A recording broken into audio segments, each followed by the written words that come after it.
मुलजिम 3 पकड़े। हाँ, अब सबका मानना ये है कि मुलजिम की संख्या ज़्यादा है। मीट क्या सप्लाई होता है, सप्लाई कहाँ का होता है, किस किस के पास जाना था, कौन कौन उपयोग करता, कौन से केस में कौन कौन शामिल है। एक तो मांग ये है, षड्यंत्र में 4-5 मुलजिम नहीं है जो नाम दर्ज है, कम से कम 20-25 मुलजिम है इसका। इस प्रकार से वहाँ के इलाके के लोगों की जो बातें हैं लंबे समय से, एक तो जोरमल नाम का मुलजिम है, वो इनका सरगना है इस थानेदार को, जोरमल नाम था, वो लंबे समय से कर रहा है इस प्रकार का, पकड़ में नहीं आ रहा था।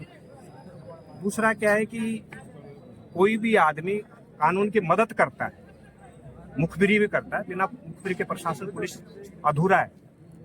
जिस बच्चे ने सूचना दी उस बच्चे के साथ होटोक करना, यहाँ तक कुछ लोग कह रहे वीडियो है, थप्पड़ मारा पुलिस के द्वारा, ये 2 बातें हैं। तीसरा क्या है कि इस प्रकार की सांप्रदायिक माहौल खराब नहीं हो, हम चाह रहे हैं कि माहौल खराब नहीं हो, इसलिए इस प्रकार की घटनाओं की पुनरावृत्ति नहीं हो, ऐसे इन लोगों को कड़ी सजा मिले, वो प्रावधान कानून के तहत बना करके ना।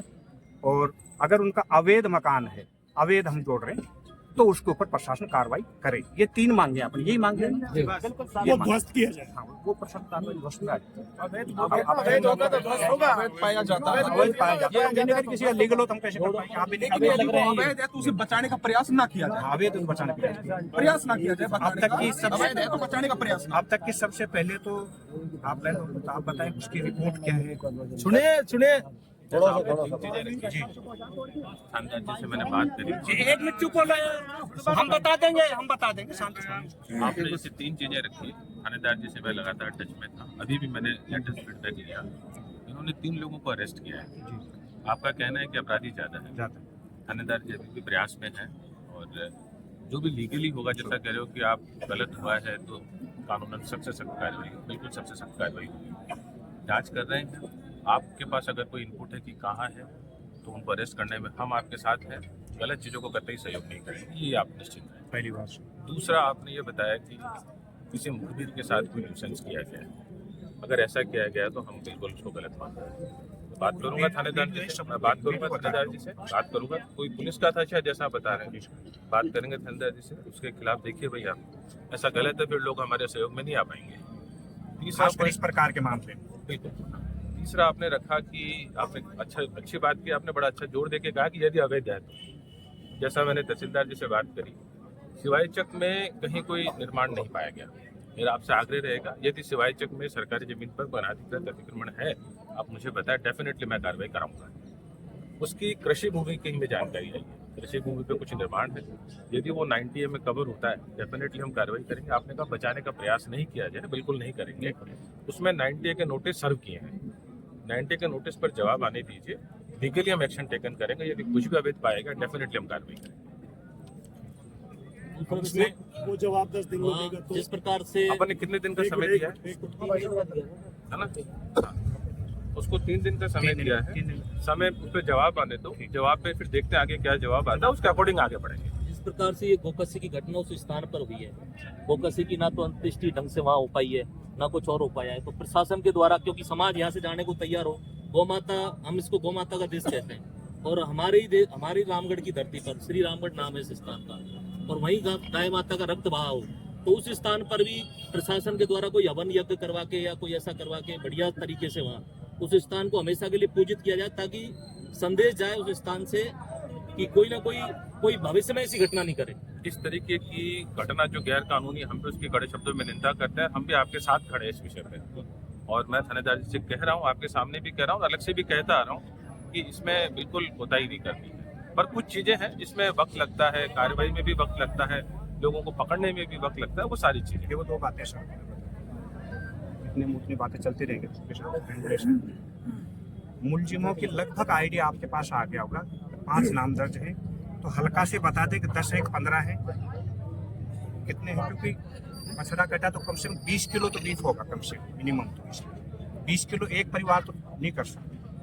5-7-10 परिवार हो, या उसमें कौन कौन उनको सेल करता था बाहर ले जाकर, कौन कौन कार्रवाई करता था, वो निश्चित रूप से अब तक 7-8 दिन हो घटना को, वो सामने आ गए होंगे जांच के, वो बचने नहीं चाहिए। फिर इस प्रकार से देखो, अभी हम हमारा दूसरा स्टेप है शांतिपूर्ण तरीके का। पहले दिन कह रहा हूँ, दूसरा शांतिपूर्ण तरीके हम उन बच्चों को समझा कर रख रहे हैं, क्योंकि माहौल खराब हमारी तरफ से नहीं हो रहा है। सांप्रदायिक माहौल खराब वो कर रहे हैं जो मीट गाय को काट रहे हैं, वातावरण दूषित वो कर रहे हैं, रामगढ़ का जो गाय काट रहे हैं, हमारी धार्मिक भावनाओं को उकसा रहे हैं, भड़का रहे हैं, वो माहौल खराब कर रहे हैं। उन पे अंकुश किस हिसाब से लगे, उनमें महिलाएं भी हैं, बच्चे भी यहाँ, क्या वो कटते हुए देख नहीं रहे थे?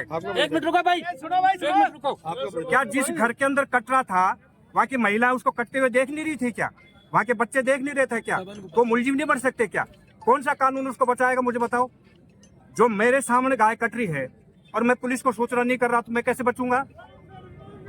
नहीं, ऐसा है नहीं, कैसे बताओ? अगर ऐसा नहीं है, अगर उस घर के अंदर गाय कट रही थी, बच्चे औरतें नहीं थी, उस घर के अंदर पड़ोसी अड़ोसी नहीं थे, तो निश्चित रूप से उनको मुलजिम मत बनाओ। अगर वो थे तो मुलजिम बनेंगे कि महिला के अपराध नहीं करती क्या? 100%। तो बात अब तक वहां तक भी नहीं आई सर। इसलिए अनुसंधान कब तक? मैं इसीलिए आपसे आग्रह करूंगा, अनुसंधान की क्या स्थिति है ये हाँ, अंदर वो वही अपडेट कह रहे हैं, करके अपडेट आपको बहुत बताओ। अंदर की बताओ क्या इसका जवाब आ जाए। अनुसंधान चाहिए, क्या क्या नहीं कहना चाहिए, वो अंदर मैं यही करूँ, इस भीड़ के अंदर कोई कट रहा है, कोई भी अपराध हो रहा है भीड़ के अंदर, और ऐसा अपराध हो, अच्छा मेयर थे, उसमें सब लोग शामिल हो रहे, देख रहे हैं, देखने वाला भी अपराधी है। 120 का मुलजिम तो है। पहले इनको एक बार अनुसंधान का अपडेट आना तो फिर पता लगा। एक मिनट ये बोल रहे हैं, एक मिनट अनुसंधान बोल रहे हैं। एसडीएम साहब, मेरा एक निवेदन है। हाँ, बताइए। तहसीलदार साहब को 6 तारीख को फाइल दी थी, इन्होंने अपनी जांच कर ली है, 90 बी की नहीं है, 98 नहीं है, और उसके लिए आप अनलिमिटेड टाइम लेना चाह रहे हो और हम वो टाइम नहीं दे सकते। हम 24 घंटे का, और हम यहाँ बैठ रहे हैं धरने पे, 24 का ही। हम धरने पे बैठेंगे जब तक ये बुलडोजर नहीं चलेगा। हम बुलडोजर, हम जहाँ धरने पे बैठेंगे, वो विषय छूट जाता है। विषय पे बात करें, उसी विषय थोड़ा सा धैर्य, वही बात कर रहे हैं, थोड़ा बात हम भी कर सकते हैं। कोई बात नहीं, जो आया था विषय उस पर आपने घुमा दिया, उस विषय वही बात कर रहे हैं। इनके कोई फर्क नहीं पड़ता, हमारे 2 इनके 10, इनका 1 यहाँ मिलेगा, इनके कोई फर्क नहीं पड़ता साथियों। लेकिन हमारी गौ माता की हत्या होती है, हमारी आत्मा को झकझोर देने का काम होता है, हम इसे कतई बर्दाश्त नहीं कर पाएंगे। और यही बात है जो इनके साथी हमारे साथ खड़े और हम आपके साथ खड़े। साथियों, ये कोई राजनीतिक विषय नहीं है, ये हिंदुत्व की इज्जत और आत्मान का सवाल है, सनातन धर्म का सवाल है। अगर हमारा धर्म सुरक्षित नहीं तो हम काय के सुरक्षित और हमारी काय की सरकार और काय के हम भारत देश हमारा। साथियों, गौ माता का निर्णय, गौपुत्र का निर्णय हमें लेना है और प्रशासन से हमें सहयोग भी लेना है। प्रशासन को हमें जगाना है। हमारा प्रशासन है, हमारी सरकार है, हमारे मुख्यमंत्री है, हमारे भूपेंद्र यादव जी मेरा भारत सरकार के मंत्री है। साथियों, जो सोया है हिंदू को भी जगाना है, अगर प्रशासन सोया है उसे भी जगाना है, क्योंकि नीचे भी हम है और ऊपर भी हम है। हमें कोई ऐसा काम नहीं करना जिसे हमें अपनों के साथ सामना करना पड़े। निश्चित है, अगर हमारी मांगों को नहीं माना गया, शायद है कि हम भी अपने स्तर पे हिंदुत्व की अस्मिता के लिए कुछ न कुछ करने के लिए तैयार है। तैयार हो गए नहीं, हाथ करके समर्थन तो भाई।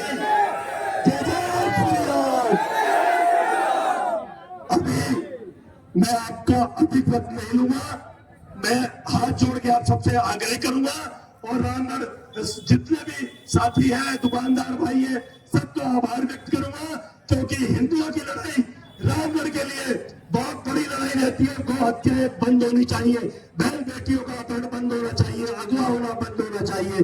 साथियों, मैंने चाहे टिकट की दावेदारी की, मिली ना मिली, लेकिन हिंदुत्व के मुद्दे में मैं आपके हमेशा साथ खड़ा हूं और खड़ा रहूंगा।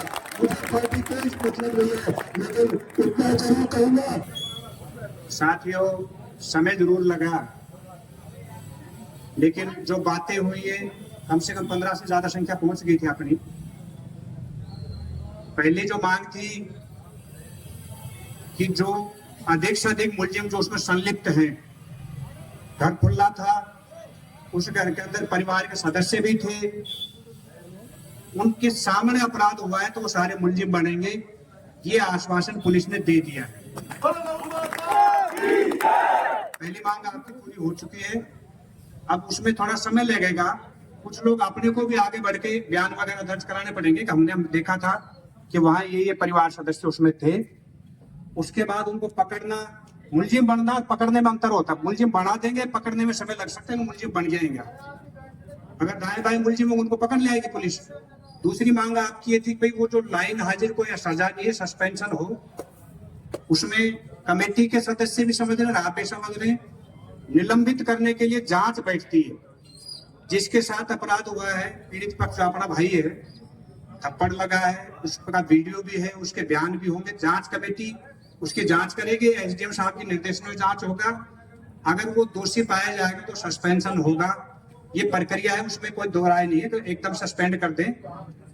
उसके बयान होने जरूरी है, जिसके साथ मारपीट हुई है उसके बयान होंगे, दो आदमियों को और बयान होगा, वीडियो वो होगा, तो वो मांग भी आपके लगभग मान ली गई है। तीसरी मांग आपकी थी बुलडोजर वाली, जो सबसे बड़ी मांग थी उसमें।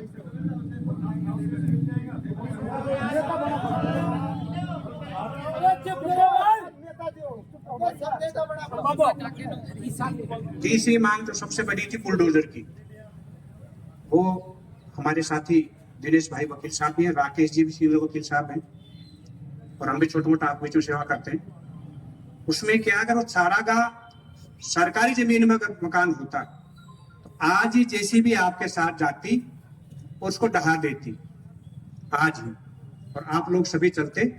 लेकिन वो खातेदारी की जमीन में है।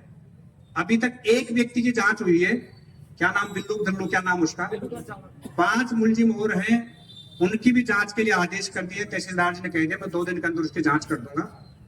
अगर उनके मकान भी सरकारी जमीन में है तो मकान टूट जाएंगे, और चारागाह में है तो टूट जाएंगे, खुद की खातिरदारी में है तो उसकी प्रक्रिया है। उनपे नोट जरूर लगा दिया तहसीलदार जी ने, एसडीएम साहब ने कहा मैंने एक कदम आगे बढ़ के नोट लगा दिया है कि वो बेचान नहीं कर पाएंगे, और उसमें से जितना भी हिस्सा अवैध पाया जाएगा उसको हम तोड़ देंगे। ये आश्वासन प्रशासन की तरफ से मिला है। अवैध पाया जाएगा तो, क्योंकि किसी का वैध नहीं तोड़ सकते, कानून के दायरे में रहकर काम कर सकता प्रशासन भी। ये 3 मांगे आपकी थी। इसके अलावा एक मांग और थी कि लंबे समय से वहां बूचड़खाना का काम हो रहा है, गायों के हो सकते अवशेष वहां पर और दबे मिल जाएं। ये नई मांग है कि धर्मेंद्र भाई की तरफ से और लोगों की तरफ से। उसमें यह तय हुआ कि अपने 5 आदमी, 2 आदमी, 10 आदमी, जितने भी प्रशासन की मौजूदगी में, तहसीलदार जी भी रहेगा, पटवार रहेगा, पुलिस रहेगी, वहां जांच कर लेंगे चल करके ना। अगर अपने को लगा कि इसी स्थान पर अवशेष दबे हुए तो उखड़वा करके ना, और लंबी कार्रवाई फिर उसके बाद करेंगे। क्योंकि एक बार मूनपुर, करमला और रसगढ़ में पुरानी बात होगी, सैकड़ों गायों के कंकाल मिले थे, जहां जैसी भी पंजा टेक रही थी वही कंकाल में, हो सकता है ऐसी स्थिति पैदा हो जाए। ऐसा है या नहीं है, ये अपन वहां चल के देखेंगे, उसमें 5 आदमी तय कर लेंगे। वो अगर है ऐसा तो फिर प्रशासन उसको दोबारा से खुदाई करके सम्मानजनक तरीके से दफनाएगी उनको। ये 4 मांगे आपकी थी। इसके अलावा कोई और मांग बच रही हो तो देखें। उसके लिए अपन ने 3 दिन का प्रशासन को टाइम दे दिया, 3 दिन तक हम उसके संपर्क में रहेंगे। चौथे दिन फिर मीटिंग करके कमेटी बड़ा निर्णय लेंगे। लेकिन उसके लिए फिर आप लोगों को लामबंद होना पड़ेगा। संगठित, थोड़ी सर्दी का समय, आपने इतना समय निकाला और ऐसी भयंकर सर्दी में आप लोग खड़े युवा, मैं प्रशासन को इस मंच के माध्यम से दोबारा से चेतावनी दे रहा हूं कि आप इस भीड़ को कमतर नहीं आके। हमने याद दिलाया रकबर कांड वहां अंदर, कि मजबूरी में ऐसा ना हो कि बच्चों को कानून हाथ में लेना पड़े, या तो समय रहते आप अपराध को रोक दें, इस प्रकार की घटनाओं की पुनरावृत्ति ना हो। और जो रोड पे ये देख से लगे हुए हैं, इनको भी जांच करी जाए, उसकी जांच के भी आदेश हो गए, उसमें भी कार्रवाई होगी। आप इसी प्रकार से संगठित रहें, लामबंद रहें, और समय समय पर अपने लोगों पर विश्वास रखें, और जैसी एक आवाज में तुरंत आ जाएं। अगर इसके बाद भी नहीं होगा तो अगला कदम आज मंच के सामने घोषणा करते, बाजार बंद होगा और आंदोलन उग्र होगा। सभी संगठनों को साथ लेंगे, अपने यहाँ के विधायक उनको भी साथ लेंगे, सामान्य मंत्री जी को भी अवगत कराएंगे कि रामगढ़ की हालात बिगड़ती जा रही है, कानून व्यवस्था बिगड़ती जा रही है, यहाँ के प्रशासनिक लोगों के हाथ में कानून व्यवस्था नहीं रुक पा रही। तो उसका अगला कदम आप लोग बैठ करके तय करेंगे, तब होगा।